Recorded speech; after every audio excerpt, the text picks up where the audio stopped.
السلام عليكم.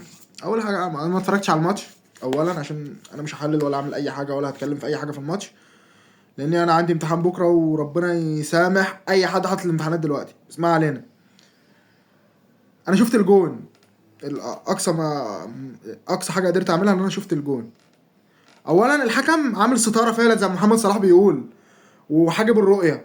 ثانيا احنا راصين 100 واحد ورا ليه؟ عشان خاطر ما فيش حد يشوط من هنا. ثالثا الكرة بعيدة قوي وضعيفة، يعني مش بالقوة الكافية ان هي تخش في الشناوي. المفروض ان هو حارس، ده حارس مرمى منتخب مصر.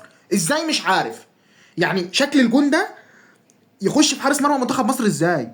يا عم ترمي وافرد ايدك يا اللي عم. بص اللي وقفك في مرمى منتخب مصر كفايه الشناوي يطلع يعلن الاعتزال بعد الماتش ده بقى. كفايه يا اخي. بص انا مش بشيلك نتيجه الماتش، اللعيبه كلها النهارده عملت ده اقصى ما يمكننا فعله. اقصى ما يمكن للمنظومه الكرويه في مصر تقديمه هو اللي حصل في الملعب النهارده. وحسام حسن يتشال على الراس على فكره، ما يتحطش عليه في اي حاجه في الماتش. يعني حسام حسن عمل اللي عليه، رسلك الراسه ورا اللي احنا بنعرف نعمله. كوبر عمل كده ووصلنا نهائي، كيروش عمل كده ووصلنا نهائي، غير كده مفيش. الاثنين اللي جم يلعبوا كوره اجيري وفيتوريا اتفرجتوا. احنا مش بتوع كوره يابا، احنا ما عندناش مواهب، احنا زيرو مواهب.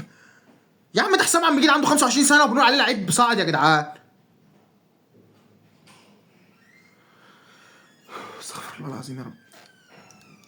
انا والجيل الجديد، يعني انا بتكلم بصفتي انا واحد من ضمن الجيل الجديد. انا والجيل الجديد ده ما شفناش حاجه حلوه خالص، لا في الكوره بقى ولا في اي حاجه عامه، بس خلينا بنتكلم في الكوره.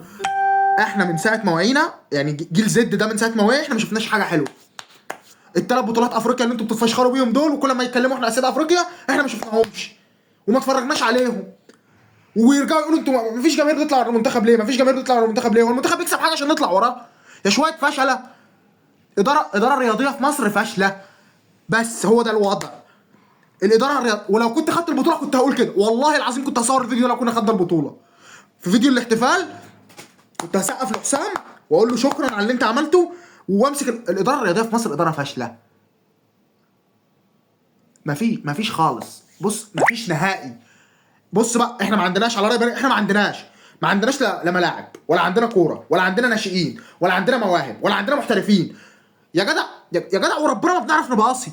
احنا بس بنترص ورا الخطه اللي نفعت معانا، رص اللعيبه ورا يابا وايه ودافع، وان شاء الله تحولات بقى وربنا يسترها. ما عندك صلاح ومرموش الاثنين اللي موجودين.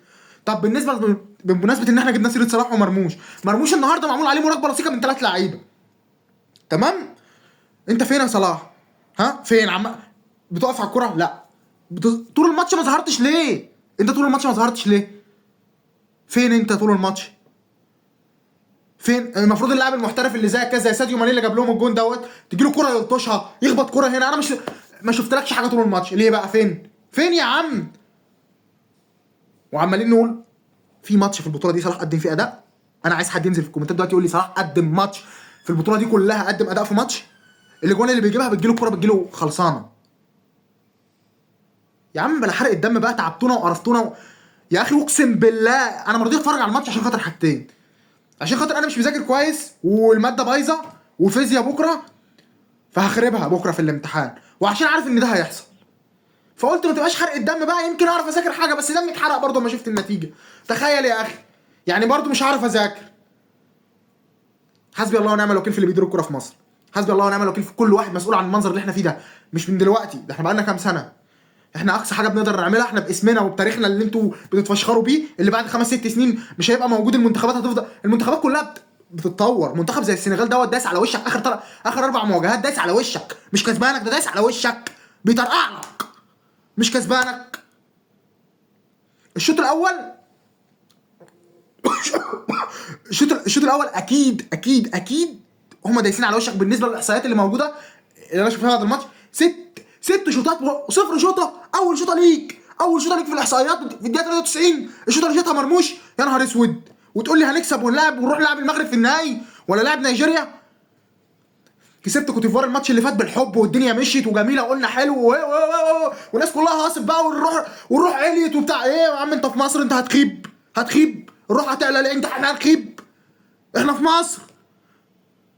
لازم يديك على دماغك، انزل ارجع مكانك انزل. لكن تكسب وتلعب كوره وتروح يمين وتروح شمال وتباصي، تعرف تباصي زيهم؟ لا. نلعب كوره زي الناس؟ لا. بعد هقول لك اللي هيحصل. اللي هيحصل دلوقتي بعد ما خرجنا، سواء ابراهيم او معظم الاعلاميين شويه هيطلعوا ياخدوا صف هاني ابو رضا ويدعموه، الناس اللي ماسكه الاتحاد الكوره يقعدوا يعرسوا عشان خاطر يفضلوا في اماكنهم وتفضل لقمه العيش شغاله، والمصادر بتجيب اخبار والناس بتطلع وتضرب والدنيا جميله.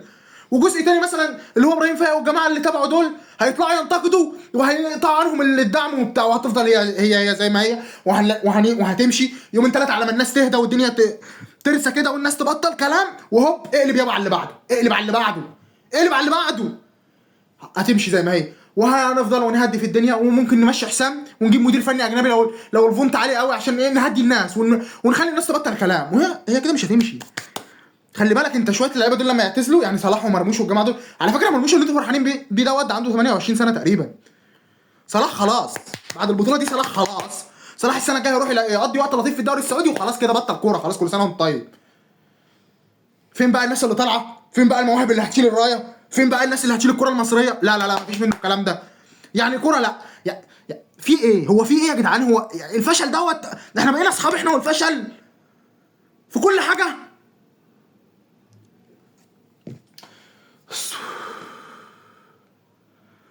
اقسم بالله اقسم بالله يا اخي الواحد تعب وقرف وبص انا بشجع الزمالك في مصر، انا عايز ابطل اشجع كوره خالص والله العظيم. الكوره دي هتموتنا عشان احنا شعب عاطفي بدرجه كبيره، فاللي بيحصل ده بيأثر علينا. ما تقنعنيش ان بكره الناس كلها تعرف تنزل تشوف شغلها كويس. الناس اللي سايبه، اقسم بالله انا نزلت عشان اجيب اكل وجيت وربنا القهاوي مقفوله من قبل الماتش بساعتين، والناس قاعده عماله تدعي والناس بتقابل بعض في الشارع وهنكسب ويشدوا. هتكسبوا يا ابني انتوا انا مش عارف اقول ايه والله العظيم، انا ما عارف اقول ايه. انا تعبت وزهقت واتخنقت من الماتش واتخنقت من مصر في الكوره عامه، والواحد مش عارف يتكلم.